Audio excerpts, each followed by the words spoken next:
Hi, everyone, and welcome to the Rick Richards channel. And I am starting a new segment, mostly out of boredom, some extra free time on my hands these days. And these are going to be the COVID Chronicles. So, like I said, I found myself with quite a bit of free time lately, or at least a little more than I'm used to. And of course, with isolation and quarantine, you got to find something to do.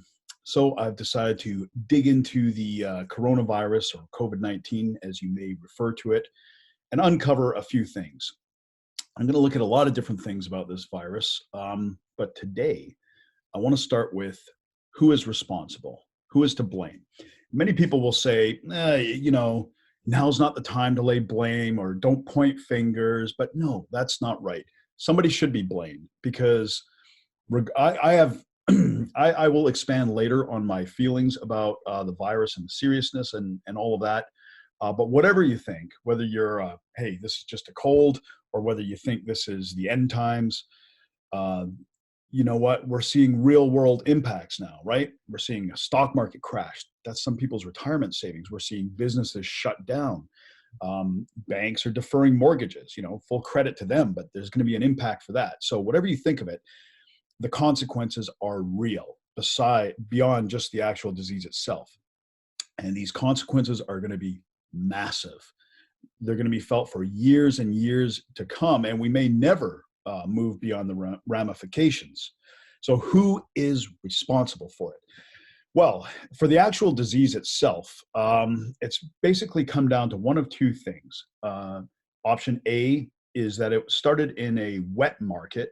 For those of you that don't know what a wet market is, it's a, how would you describe it? It's like an open air sort of food market that's quite typical in China. And, they'll have, stuff that we consider quite weird in there, like bat soup, live frogs that people can eat, eels, chickens, and all this stuff is sort of kept together with really no kind of sanitation standards at all. um, and full contact and everything. So it really is kind of a petri dish and an excellent place for starting viruses like that. So that's option one. Option two, or option B, is that it's a man-made virus, that it was started as a biological weapon or in a lab, and then it either accidentally made its way out into the public, or was released into the public through an accident, or was deliberately put out. Um, I would kind of dismiss anything being deliberate because, if China did it deliberately, well, they've affected themselves quite badly from it, right? And if the United States did it deliberately, or Canada, they've affected themselves quite badly as well. So I would tend to, you know what, I would go with the wet market. I mean, that seems like the most plausible and obvious explanation. Bioengineered could be. Right now, we really don't know. So the origin of it, it's probably one of those two things. Time will tell, I think, on how the virus reacts and mutates, on whether it was from a wet market or whether it was biological. Excuse me.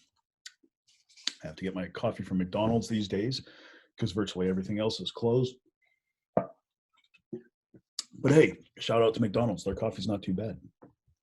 Okay, who is responsible for the mess that we're in right now? Number one, China. Okay, so China knew about this as far back as November, as far back as December.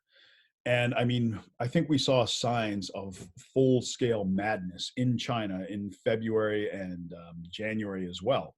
So they knew about this. They knew what a problem it had become, and yet they let their people travel to all parts of the world. Like there was, I mean, we've all seen, well, a lot of us have seen videos of buildings being welded shut, towns being quarantined, all of this stuff. But at what point did they stop their citizens from traveling to all these other countries and spreading it? So first and foremost, that's on them. If for no other reason than to have these ridiculously unsanitary, filthy wet markets, and then beyond that, to let people travel to all corners of the globe, knowing that they could potentially affect millions of people. Like you can't let that happen with and escape responsibility for that. So regardless of what anybody says, and believe me, I am no fan of Trump. I am no fan of Trudeau, but we can't lay this at their feet. This starts with China. So they are first on the list. Second, and now I am going to show you a video here. Okay, this is from February 4th. So quite a while ago. This is in Italy when this virus first showed signs of infection among the population. And we know Italy has been hit worse. Probably it's going to be worse than it is in China even. But what did they do to combat the disease when it first made its appearance? And the reason that Italy was so strongly affected is because in Milan, as you may know, is the fashion center of the world. There's a lot of Chinese workers there that are mostly from that Wuhan province where this virus started. So they have a lot of them flying there. Again, the Chinese did not stop them from going, and the Italians brought them in. And instead of dealing with this thing, they decide to virtue signal, and they decide to say, hey, listen, don't avoid anybody Chinese, that's being racist. So they threw this racist bullshit out in front of everybody as their first priority. And we will see this is getting people killed. So this is a video. This is a video that the Italian governor, Attilio Fontana, approved and they put out. And basically, the premise of this video is hug a Chinese.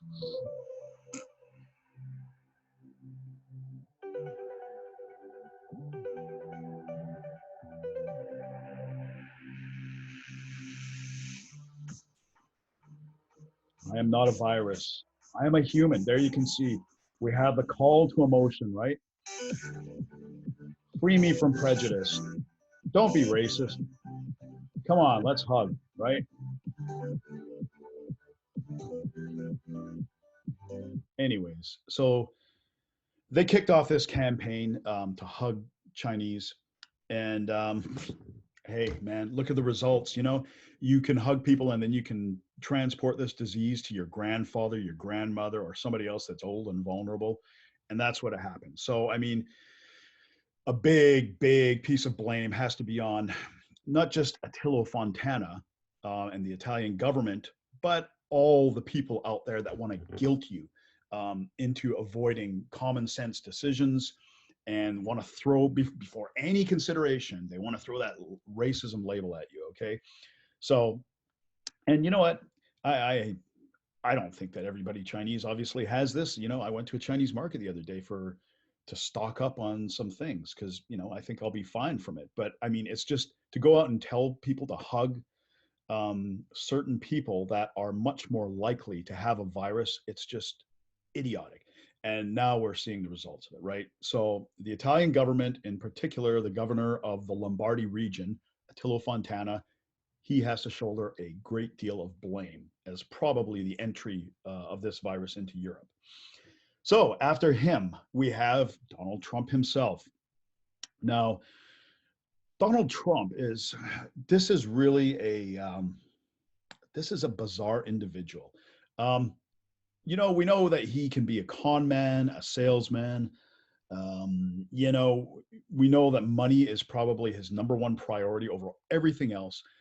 But of all people that you would think would have taken this as an opportunity to close their borders right away, it would have been Donald Trump.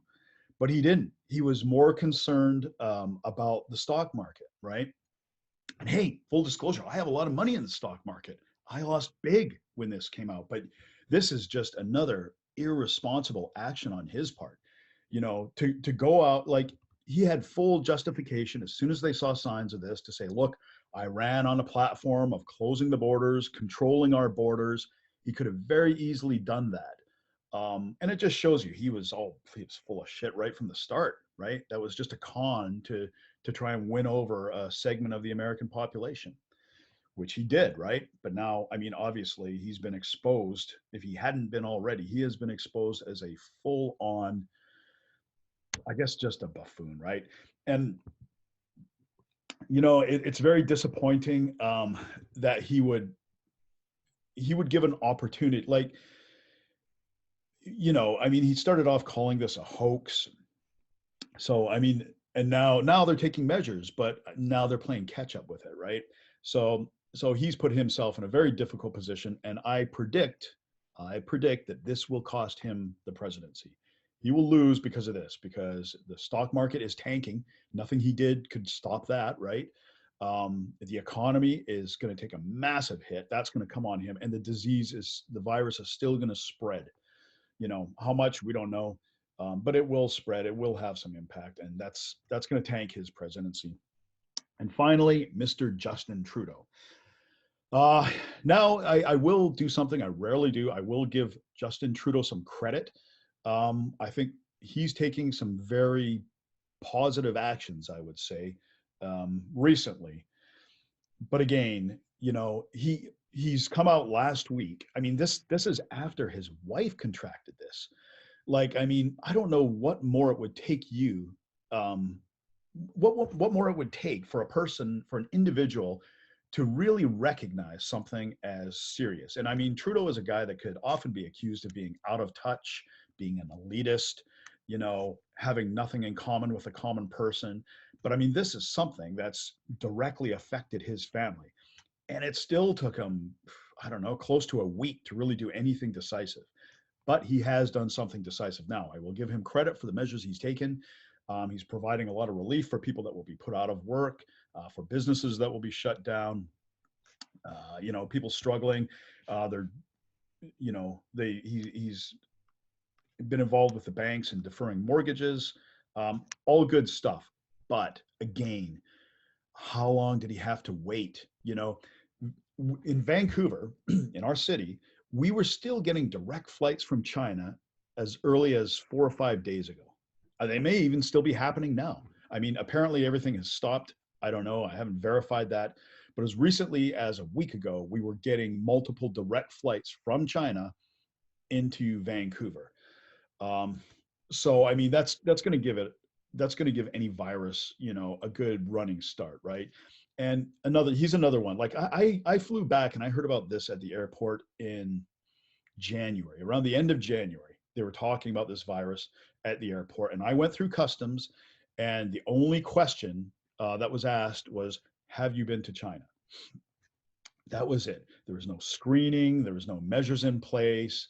And so, 6 weeks, this thing had a chance to gain some ground. And then finally, we are seeing some action. And fine, better late than never, but too late, man. Too late to really do what you could have done. So that kind of caps it off. So whatever you think about this virus, I think it's always sensible to err on the side of caution, right? Provided you don't destroy the global economy in the process. But if you do think this thing is serious and you have credible reports that tell you that it is, then you should take every measure right away as soon as you know. And if I knew about this in January, Justin Trudeau must have known about it at that time, right? He must have been way more informed than I was on this, and his own damn wife has gotten this, for Christ's sake. And by the way, how did that Idris Ilba, what's his name? Idris Ilba, or whatever his name is, that actor, how did he get it from Sophie Trudeau and Justin didn't? That might be a subject for another video. I think there's something interesting there. But anyway, so that's the first one in the COVID Chronicles. Who's to blame? I think if you're in Canada, I think there's 4 people that are primarily responsible. China, number 1, the Italian governor and what they've done over there. And with them, I include all these virtue signalers that like to say, don't be racist. And then Donald Trump and Justin Trudeau, just for his inaction for so long, right? I mean, he's just started. So that's it. I will have more. I think I will do a daily update on this, okay? So that's it for now. Stay healthy, my friends.